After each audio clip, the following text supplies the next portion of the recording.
Bet you can't clone me, Coby.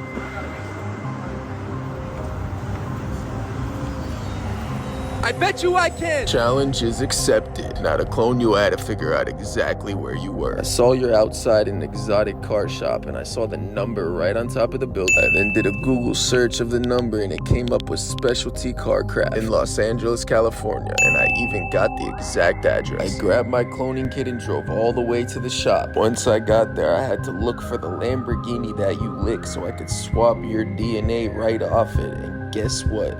As I get there, the Lamborghini is about to leave. I then try to go up to his car and let him know I need to swab DNA off the front of his hood. The guy was completely ignoring me. I even tried to run after the car so I can swab your DNA right off the top. I then got in my car and started the wild goose chase. It then turned into a crazy cat and mouse chase. He was trying to lose us, but we knew we were gonna be right behind him the entire time until he parked. After 45 minutes of chasing this guy around the whole Los Angeles, he made one turn and finally went into his driveway. Hallelujah, I could finally swab your DNA right off the top of it. I waited till the guy got out his car and left the scene. Once he had completely left, I then ran up to the car and I found the exact spot that you licked. In a circular scientific motion, I swabbed every single piece of DNA off the top of that Lamborghini. Just to be 100%, I went over it 2 times. I then took your DNA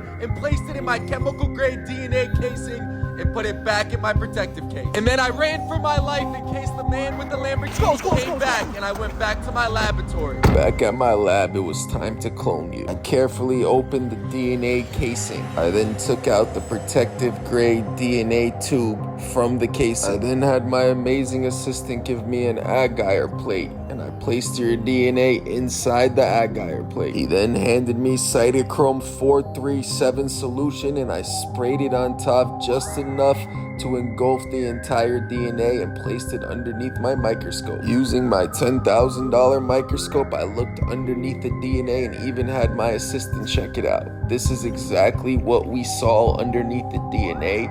It's moving around perfect, ready to be cloned. Good DNA is located by looking for the purple strands. As you can see, they're all in there. I then put HCIO4 solution down my DNA diffuser. You can see it trickling into the DNA. Using a syringe, I extracted the DNA and placed it inside my microcentrifuge tube. I then placed the tube inside my microcentrifuge and let it spin for 43 hours. This is a diagram of a microcentrifuge in action. Over those 43 hours, you can see the DNA going up and the bad DNA getting spit out. This is you currently. You're a tiny little membrane, and soon I will have you for myself.